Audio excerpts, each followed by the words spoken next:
Servus liebe 1000 PS-Fans, wie ihr hört, bin ich in Bayern und obwohl hier natürlich jeder Motorradhersteller sein neuestes Modell vorstellen darf oder kann, ist es ein Hersteller, der auch hier wirklich beheimatet ist. Die bayerischen Motorenwerke präsentieren hier die BMW R90 Scrambler.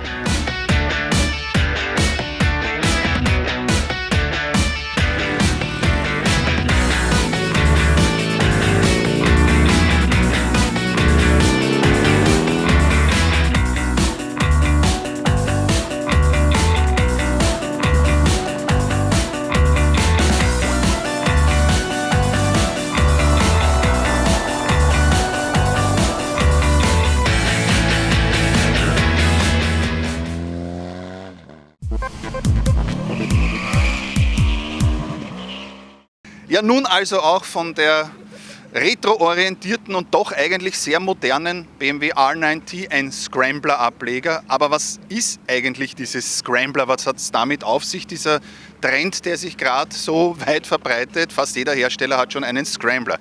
Nun, das rührt von den 1950er Jahren her, als die Leute mit ihren Straßenmotorrädern ins Gelände wollten und die dann notdürftigst adaptiert haben. Also einen Scrambler zeichnet aus, dass er größere Räder hat, schmälere, im Idealfall auch eine Geländebereifung, eine hochverlegte Auspuffanlage, damit diese keinen Schaden nimmt bzw. nicht stört bei Geländefahrten.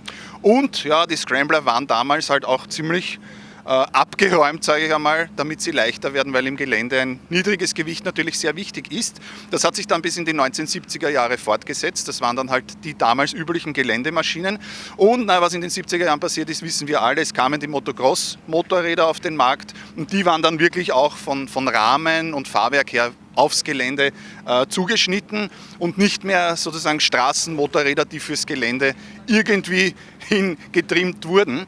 Und ja, dann gerieten die Scrambler in Vergessenheit und jetzt sind sie wieder da. Der Trend setzt sich jetzt immer weiter durch, immer weiter fort.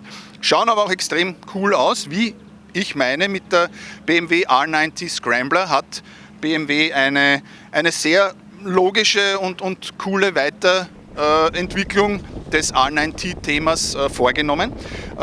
Die Maschine, die bin ich gestern und heute gefahren, eben in Bayern. Gestern war es wunderschön, heute war es leider ein bisschen verregnet, wobei ist ja egal, da kann man es schön austesten. Und wir sehen hier eben auch an der R90 Scrambler die typischen Scrambler-Elemente, hochverlegter Auspuff. Hier einer von Akrapovic, der ist Serie. Was mich ein bisschen wundert, ist, dass sie mit Gussfelgen ausgestattet wird, ab Werk.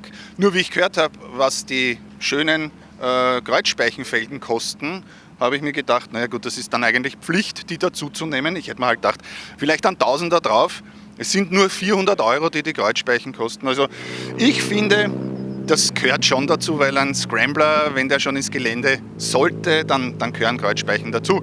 Jedenfalls vom Motor her hat sich jetzt zur R90 nicht allzu viel verändert, wobei auch die R90 für die kommende Saison auf die Euro 4 Norm hingetrimmt wurde. Es bleibt bei 110 PS bei 7750 Umdrehungen. Jetzt liegen 116 Newtonmeter bei 6000 Umdrehungen an. Das sind nur knapp 3 Newtonmeter weniger. Meiner Meinung nach ist das echt BMW gut gelungen, diesen Motor so zu belassen, wie er eigentlich war. Man hätte erwarten können, dass bei Euro 4 Maßnahmen sich viel mehr tut, vielleicht viel weniger Leistung, aber BMW hat das so gut hinbekommen. Ein Aktivkohlefilter ist jetzt drinnen.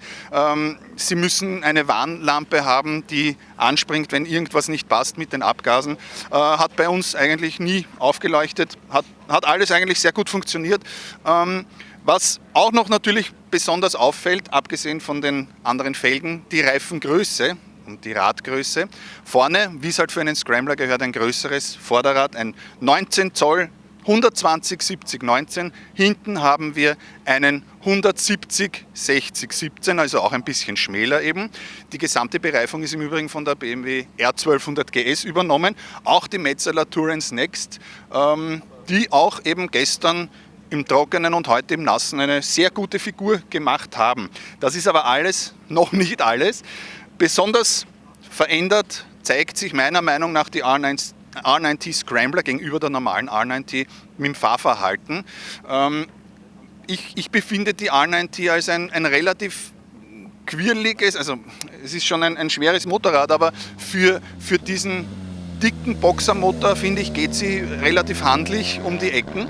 Das ist bei der Scrambler jetzt gar nicht mehr so. Das wollte BMW aber auch. Der Lenkkopfwinkel wurde etwas flacher gestellt. Durch das größere Rad verlängert sich daher auch der Nachlauf auf knapp 110 mm. Das ist schon eine Menge, also das Motorrad ist sehr stabil, geht jetzt eben nicht unbedingt besonders handlich in die Kurven, aber immer noch handlicher als viele vergleichbare Motorräder, die sich vielleicht eine gewisse Handlichkeit selber zuschreiben und sie dann gar nicht haben. Also die R90 Scrambler, meiner Meinung nach ein sehr gemütlich zu fahrendes, stabiles Motorrad.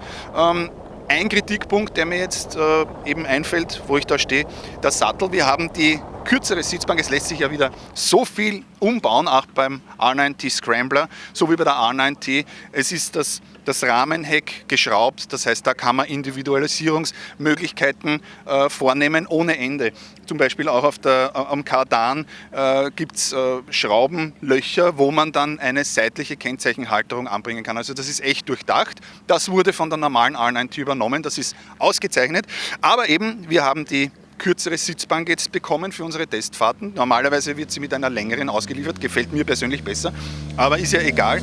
Und komfortabel würde ich die jetzt nicht unbedingt nennen. Das war schon recht hart, auch auf der 1,5-stündigen Fahrt heute habe ich schon gemerkt, dass das Popometer ein bisschen ausgeschlagen hat. Das Fahrwerk an sich ist aber eher komfortabel. Also wenn man das der R9T jetzt anlastet, dass sie ein etwas zu hartes Fahrwerk hat, dann ist das bei der Scrambler jetzt ausgemerzt. Die ist echt komfortabel abgestimmt. Es lässt sich ja an den Federelementen auch nicht viel verstellen, vorne nämlich gar nichts, hinten die Federvorspannung und die Zugstufe. Also das ist ein guter Kompromiss, vor allem bei der Gabel, der natürlich auch einigermaßen komfortabel sein muss, weil ein Scrambler ja doch ins Gelände fahren können sollte. Ja, wie gesagt, es ist auch wie bei der R9T das CAN-Bus-System dreiteilig. Es gibt für den Motor eins, es gibt fürs Chassis eins und es gibt fürs Heck eins. Das heißt, man kann da auch viele Umbaumaßnahmen vornehmen. Also BMW, so wie bei der normalen R9T, auch bei der Scrambler, voll auf dieser Umbauwelle. Und was dem Scrambler besonders zugutekommt, der ist um einiges billiger als die R9T. 15.550 € in Österreich, 13.000 in Deutschland. Das sind in Deutschland knapp 2.500 weniger. In Österreich natürlich noch um einiges mehr weniger. Tacho, sehe ich gerade, ist ein bisschen spartanisch gehalten. Es ist ein analoger und hat ein kleines Display drinnen. Ganganzeige fehlt. Kann man jetzt darüber diskutieren, ob das eigentlich dabei sein sollte ab Werk. Natürlich, BMW, klar. Aufpreisliste ohne Ende. Zubehör nennt man das.